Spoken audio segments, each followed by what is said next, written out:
Hello, नमस्कार दोस्तों। आज की क्लास में हम संविधान के महत्वपूर्ण अनुच्छेद डिस्कस करेंगे जो रहेंगे अनुच्छेद 1 से और 35 तक के। ठीक है, जिसमें आपके भाग 1, भाग 2 और भाग 3 कवर होंगे। इन अनुच्छेद को हम रिवाइज करेंगे, यानी कि रिपीट मोड पे याद करने की हम हमारी क्लास में ही कोशिश करेंगे। तो स्टार्ट करते हैं क्लास। पहला अनुच्छेद अनुच्छेद 1 है संघ का नाम और राज्य क्षेत्र, यानी कि भारत अर्थात इंडिया राज्यों का संघ होगा। किसमें लिखा है? अनुच्छेद 1 में। याद करते जाइएगा। अनुच्छेद 1 में क्या लिखा है? भारत अर्थात इंडिया राज्यों का संघ होगा। अनुच्छेद 2 नए राज्यों का प्रवेश या स्थापना, यानी कि कोई भी नया राज्य बनाना है तो इसकी शक्ति किसके पास है? संसद के पास है। संसद विधि द्वारा नए राज्यों का प्रवेश कर सकती है। कई बार क्वेश्चन एग्जाम में बन जाता है कि नए राज्यों का प्रवेश करना यानी कि नए राज्यों का बनाना किसके अंतर्गत आता है? तो किसके पास है इसकी शक्ति? संसद के पास है। ठीक है, तो नए राज्यों का प्रवेश करेंगे। राज्यों का निर्माण और सीमाओं में परिवर्तन। ठीक है, अगर राज्यों का निर्माण करना है, ये तो हो गया प्रवेश, यानी कि किसी अलग राज्य के को ऐड करना। ठीक है, और ये हो गया उन्हीं राज्य में निर्माण करना। ठीक है, और उसकी सीमाओं में परिवर्तन करना, जैसे कि अभी तेलंगाना बना था। ठीक है, 2014 में।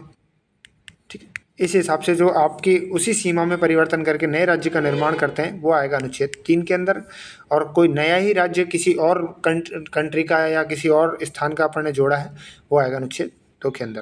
नए राज्य बना सकती है और सीमा भी बदल सकती है। ठीक है, अनुच्छेद 4 के अंदर है पहली अनुसूची और चौथी अनुसूची का संशोधन। पहली अनुसूची में क्या है? संघ एवं राज्य क्षेत्र। ठीक है, और चौथी अनुसूची के अंदर क्या है? राज्यसभा में सीटों का आवंटन। राज्यसभा में सीटों का आवंटन। ठीक है, ये हमने अनुसूचियाँ एक क्लास ले रखी है, इसमें हमने अनुसूचियाँ बहुत अच्छे से याद की है, तो एक बार आप वो क्लास जरूर देख लीजिएगा। साथ ही अनुच्छेद 2 और अनुच्छेद 3 के तहत बने कानून के लिए संवैधानिक उपबंध। ठीक है, तो अनुच्छेद 1 से 4 तक कवर हो गए। एक बार और रिपीट कर लेते हैं। अनुच्छेद 1 में है भारत अर्थात इंडिया राज्यों का संघ होगा। अनुच्छेद 2 के अंदर है नए राज्यों का प्रवेश या स्थापना। अनुच्छेद 3 के अंदर है यदि किसी नए राज्य को निर्माण कर रहे हैं या उसकी सीमा में परिवर्तन कर रहे हैं तो अनुच्छेद 3 के अंतर्गत आएगा। और अनुच्छेद 4 के अंतर्गत क्या आएगा? पहली और जो चौथी अनुसूचियाँ हैं उसमें संशोधन। ठीक है, तो ये आपका हो गया है भाग 1, अनुच्छेद 1 से 4 तक। अब आता है अनुच्छेद 5 यानी कि भाग 2, जो कि क्या है? नागरिकता है। ठीक है, क्या है? नागरिकता है। अब देखिए इसके बारे में पढ़ते हैं। अनुच्छेद 5 संविधान के प्रारंभ पर नागरिकता, यानी कि संविधान जब बना कब कंप्लीट हुआ? 26 जनवरी 1950 को। तो उस समय पे जो नागरिकता थी उसके बारे में डिस्कस किया गया है, जो बताया गया अनुच्छेद 5 के अंतर्गत। अनुच्छेद 6 में है पाकिस्तान से आए व्यक्तियों के नागरिकता के अधिकार। जो पाकिस्तान है ये इंडिया, यहाँ से जो आए हैं ये तो हो जाएगा अनुच्छेद 6 के अंतर्गत। और अनुच्छेद 7 में पाकिस्तान गए व्यक्तियों की नागरिकता, तो जो यहाँ से यहाँ गए हैं ये अनुच्छेद 7 में आ जाएगा और ये 6 में आ जाएगा। ठीक है, याद करने का तरीका है अनुच्छेद 6 से आएगा जो भारत आए हैं और अनुच्छेद 7 से आएगा जो पाकिस्तान गए हैं। अनुच्छेद 8 है भारत के बाहर रहने वाले भारतीय मूल के व्यक्तियों का अधिकार। देखिए जैसे कि ये इंडिया है, ये भारत के बाहर कोई भी कंट्री है। ठीक है, तो यहाँ से जो यहाँ रह रहे हैं इनके जो अधिकार हैं उनके बारे में अनुच्छेद 8 में बताया गया है।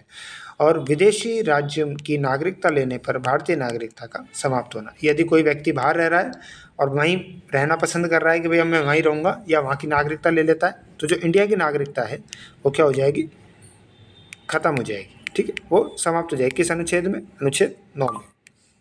अनुच्छेद 10 है नागरिकता के अधिकारों का बना रहना, कि जो नागरिकता के अधिकार है वो अनुच्छेद 10 के तहत बने रहेंगे।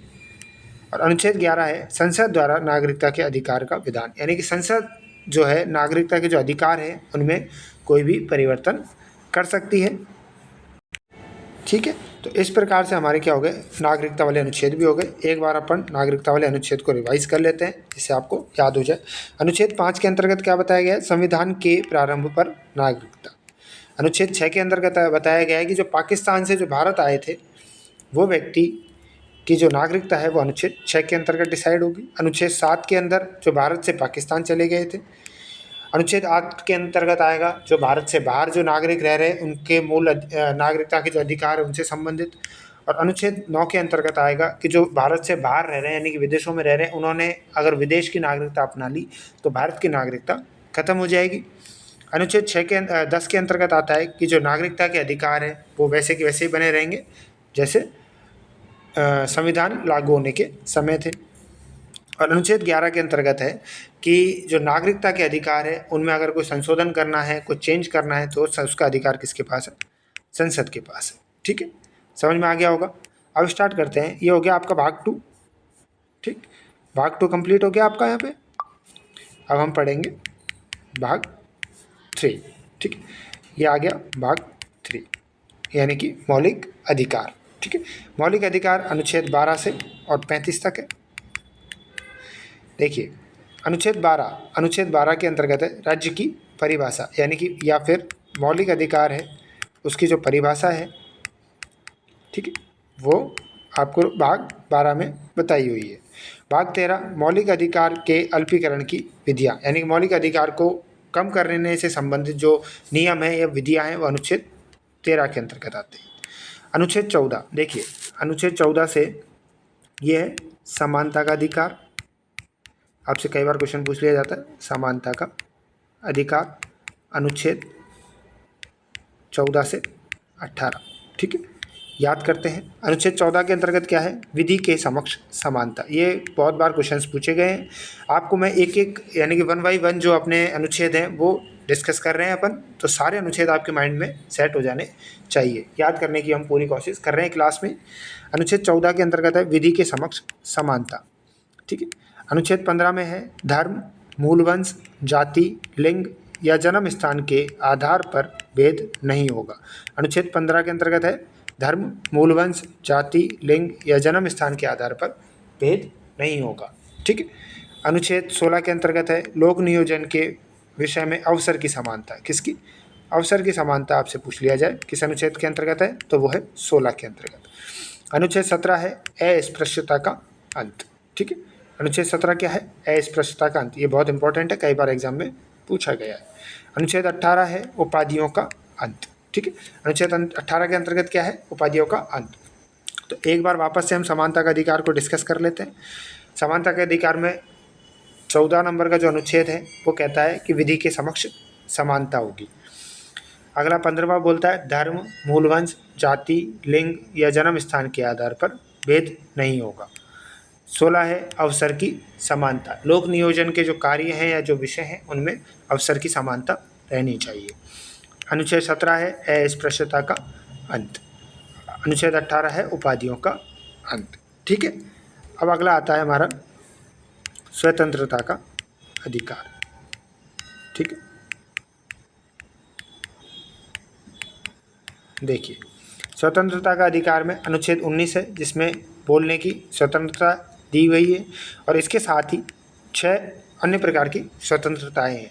ठीक है, जैसे कि एक हो गया बोलने की जो हमने पढ़ लिया, दूसरा है एकत्र होने की, तीसरा है घूमने की, चौथी है निवास करने की, पांचवी है व्यवसाय करने की। ठीक है, और एक है कहीं भी मीटिंग करने की। कहीं भी मीटिंग करने की जो स्वतंत्रता है वो अनुच्छेद 19 के अंतर्गत आती है। तो अनुच्छेद 19 में पहले 7 प्रकार की स्वतंत्रता दी गई थी जिसमें से अभी 6 प्रकार की बच गई है। एक स्वतंत्रता थी संपत्ति रखने की स्वतंत्रता, तो वो अनुच्छेद 19F में थी जिसको अब कैंसिल करके अनुच्छेद 300A में या K में पहुंचा दी गई है। तो अभी स्वतंत्रता जो रही है अनुच्छेद 19 में वो 6 प्रकार की रही है। ठीक है, समझ में आ गया होगा आपको। अगला है अनुच्छेद 20 अपराध के लिए दोष सिद्धि के संबंध में संरक्षण। अगर अपराध किसी से अपराध हुआ है तो जब तक वो दोष सिद्ध नहीं होगा तो उसके ऊपर कोई ज़्यादा एक्शन नहीं लिया जाए, या फिर एक ही अपराध के लिए उसे एक ही प्रकार की या उस समय जो नियम है या जो कानून है जो विधि है उसके हिसाब से उसको सज़ा दी जाए। ये अनुच्छेद 20 के अंतर्गत आता है। अनुच्छेद 21 में आता है प्राण एवं दैहिक स्वतंत्रता।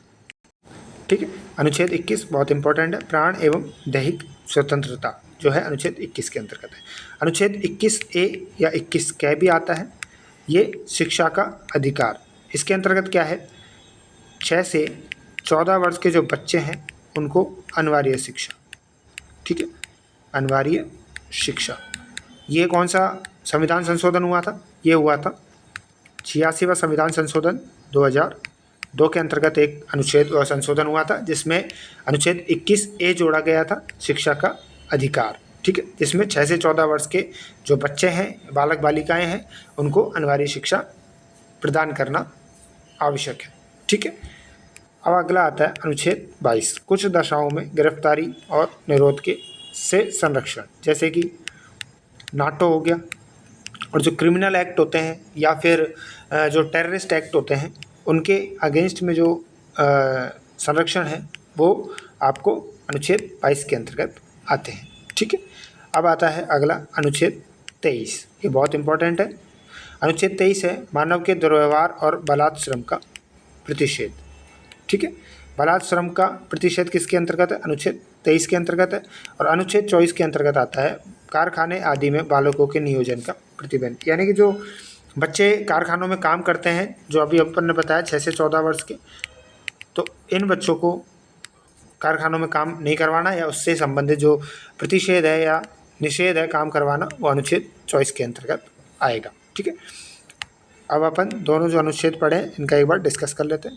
अनुच्छेद 19 के अंतर्गत यानी स्वतंत्रता के अधिकार पढ़ा, उसमें हमने बोलने की जो स्वतंत्रता है उसके साथ में 6 प्रकार की स्वतंत्रता और बताई गई थी, बोलने की, एकत्र होने की, घूमने की, निवास करने की, व्यवसाय करने की और कहीं भी मीटिंग करने की स्वतंत्रता। अगला है अपराधों के लिए दोष सिद्धि के संबंध में जो संरक्षण है वो अनुच्छेद 20 के अंतर्गत है। अनुच्छेद 21 के अंतर्गत आपको प्राण एवं दैहिक स्वतंत्रता बताई गई थी, इसके अंतर्गत एक अनुच्छेद हुआ था, संशोधन हुआ था अनुच्छेद 21A के तहत, जिसके अंतर्गत जोड़ा गया था कि शिक्षा का अधिकार 6 से 14 वर्ष के जो बालक बालिकाएं हैं उनको अनिवार्य शिक्षा दी जाएगी, किसके अनुसार, 86वां संविधान संशोधन के अनुसार। इसके बाद में आता है कुछ दशाओं में गिरफ्तारी और निरोध से संबंधित संरक्षण, जो कि अनुच्छेद 22 के अंतर्गत है। अनुच्छेद 23 में हमने पढ़ा मानव के दुर्व्यवहार और बलात् श्रम का प्रतिषेध, जो अनुच्छेद 23 के अंतर्गत है। ये क्वेश्चन सीधा सीधा एग्जाम में आपको देखने को भी मिलता है। अनुच्छेद 24 के अंतर्गत है कारखाने आदि में बालकों के नियोजन का प्रतिषेध, ठीक है।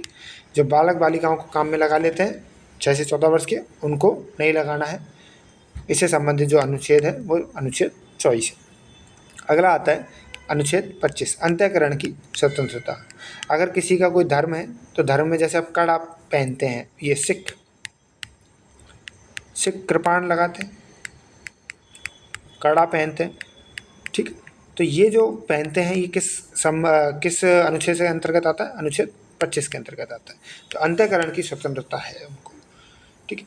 अनुच्छेद 26 है धार्मिक कार्यों के प्रबंध की स्वतंत्रता, यानी कि धार्मिक कार्य कर सकते हैं, उनका मैनेजमेंट कर सकते हैं, उसकी स्वतंत्रता किसको, अनुच्छेद 26 के तहत है। किसी विशिष्ट धर्म की अभिवृद्धि के लिए करों के समुदाय के बारे में स्वतंत्रता। अगर कोई भी धर्म है, यानी कि हिंदू धर्म है, मुस्लिम धर्म है, कोई भी धर्म है, उसको बढ़ाना है, उसको प्रचार प्रसार करना है, तो उसमें वो टैक्स देते हैं, या उसमें टैक्स में क्या मिलती है आपको, छूट। अगर अपन जैसे किसी को गिफ्ट दे देते हैं, या अपन किसी मंदिर में या मस्जिद में या कहीं भी अपन को दान करते हैं, तो आपको उस पर टैक्स पे छूट मिलती है, तो वो किसके अंतर्गत आती है, अनुच्छेद 27 के अंतर्गत आती है।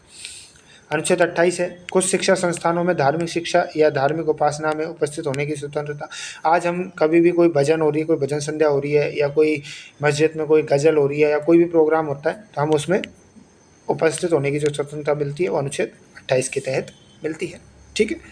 अगला है अनुच्छेद 29। अनुच्छेद 29 है अल्पसंख्यक वर्गों के हितों का संरक्षण। जो अल्पसंख्यक है, जैसे कि आपके ईसाई हो गया, ठीक है, जैनी हो गए, ठीक है, बौद्ध हो गए, ये क्या है, अल्पसंख्यक है, यानी कि इनकी संख्या कम है, तो इनके संरक्षण है, जो हितों का संरक्षण से संबंधित अनुच्छेद कौन सा है, अनुच्छेद 29 है। कई बार एग्जाम में पूछा गया है, अच्छे से याद रखिएगा। अनुच्छेद 30 है शिक्षा संस्थानों की स्थापना और प्रशासन करने का अल्पसंख्यक वर्गों का अधिकार, यानी कि इनके भी जो शिक्षा संस्थान है, यानी कि बौद्धों के हैं, जैनियों के मंदिर हैं, तो उसमें भी जो प्रशासन करने का जो अधिकार है या स्थापना है इनकी, वो अनुच्छेद 30 के अंतर्गत आती है, ठीक है। अनुच्छेद 31, देखिए भाई, पहले एक बार मैं बता दूं, एक बार अनुच्छेद 31 जो है हमारा, इसके अंतर्गत पहले संपत्ति का अधिकार आता था, संपत्ति का अधिकार आता था, लेकिन इसको वर्तमान में कैंसिल कर दिया गया। ये अनुच्छेद 300 के में चला गया है, जो कि अब विधिक अधिकार बन गया। कौन सा अधिकार बन गया? विधिक अधिकार। पहले ये क्या था? मौलिक अधिकार था, ठीक है। अभी ये विधिक अधिकार बन गया है, अनुच्छेद 300 के में चला गया, ठीक है। इसके बाद पढ़ते हैं हम अनुच्छेद 32। अनुच्छेद 31 हो गया। अनुच्छेद 32, अनुच्छेद 32 के अंतर्गत संवैधानिक उपचारों का अधिकार, ठीक है। इसको डॉक्टर BR अम्बेडकर ने संविधान की आत्मा कहा है, संविधान की आत्मा, ठीक है। ये ध्यान रखिएगा, संविधान की आत्मा। कई बार ये क्वेश्चन बहुत बार ये क्वेश्चन आपसे पूछा गया है कि संविधान की आत्मा किस अनुच्छेद को कहा जाता है? अनुच्छेद 32 को। संवैधानिक उपचारों के अधिकार को किसने कहा? डॉक्टर भीमराव अंबेडकर जी ने कहा, ठीक है। इसके अंतर्गत 5 प्रकार की स्वतंत्रता है, 5 प्रकार की रिट है, ठीक है।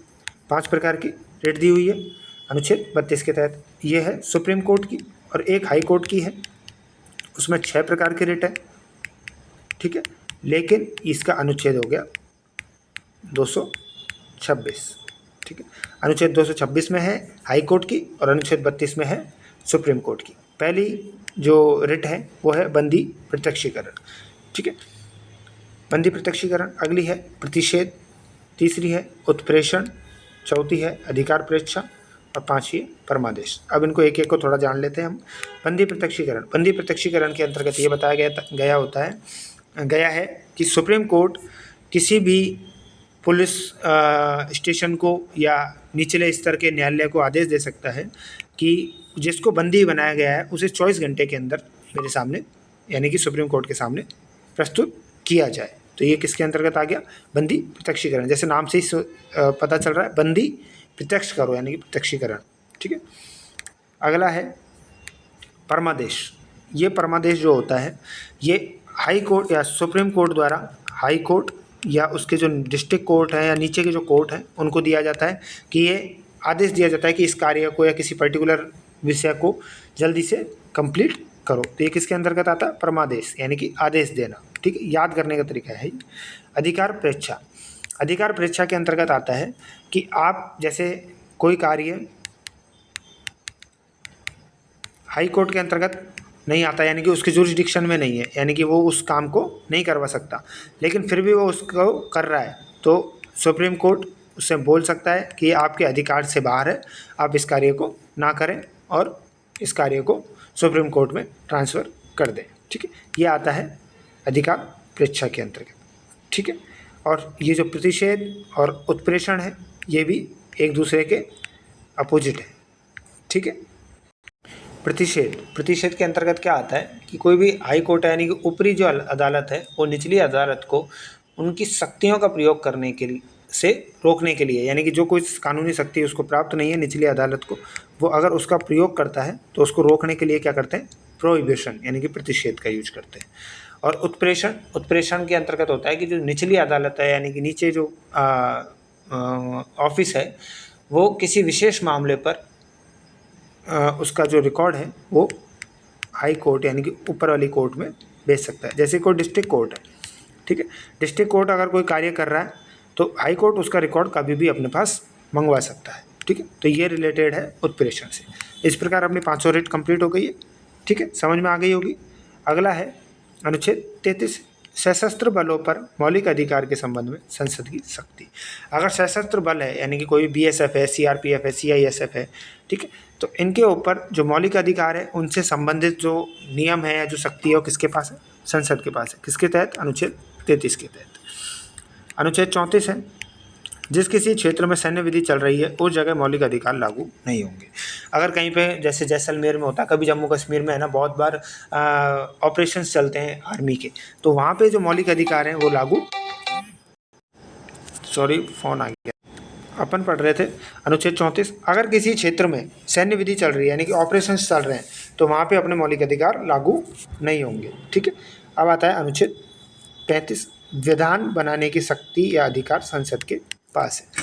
तो अनुच्छेद 35 के अंतर्गत आता है कि मौलिक अधिकारों से संबंधित कोई भी नियम बनाने, कोई भी कानून बनाना है तो उसकी शक्ति किसके पास है? संसद के पास है। अब मैं आपको एक बात बताऊं कि आपने एक चीज़ नोट करी हो या नहीं करी हो कि अपने जो भाग 1 है, 2 है और भाग 3 है, ये तीनों भागों के जो अंतिम अनुच्छेद है, यानी कि भाग 1 का अनुच्छेद 4, भाग 2 का अनुच्छेद 11, भाग 3 का अनुच्छेद 35, इसकी जो शक्तियां हैं तीनों की, वो शक्ति ओनली संसद के पास है। ठीक है, आप फर्स्ट 4th नंबर में भी संसद के पास ही शक्ति थी, 11 नंबर में भी संसद के पास ही शक्ति है और 35 के अंदर भी संसद के पास ही शक्ति है। ठीक है, तो उम्मीद करता हूँ आपको ये टॉपिक समझ में आ गया होगा, यहाँ तक के अनुच्छेद आपको समझ में आ गए होंगे। इससे पहले भी हमने क्लासेस ले ली हैं, वो कंप्लीट कर दी हैं, आपको समझ में आया। उसमें अनुसूचियाँ पढ़ ली हमने राष्ट्रपति के महत्वपूर्ण जो अनुच्छेद हैं वो पढ़ लिए हैं।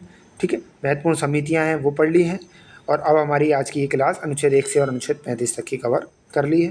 तो जिन भी साथियों ने अभी तक चैनल को सब्सक्राइब नहीं किया वो एक बार चैनल को सब्सक्राइब कर लीजिएगा। अपन रेगुलर ये क्लासेस पढ़ते हैं और रेगुलर रहेंगी, जिसमें आपका एक एक अनुच्छेद, जैसे हमने 1 से और 35 तक कंटिन्यू पढ़ा है, कोई भी अनुच्छेद हमने छोड़ा नहीं है, ऐसे ही कंप्लीट करेंगे अपनी पॉलिटी सबसे पहले। उसके बाद में जो अदर टॉपिक्स हैं वो भी डिस्कस करेंगे। तो चैनल को सब्सक्राइब कर लीजिएगा और अपने फ्रेंड्स के साथ में शेयर ज़रूर कीजिएगा। फिर मिलते हैं अपन आगे के अनुच्छेद की क्लास के साथ। तब तक के लिए जय हिंद, जय भारत।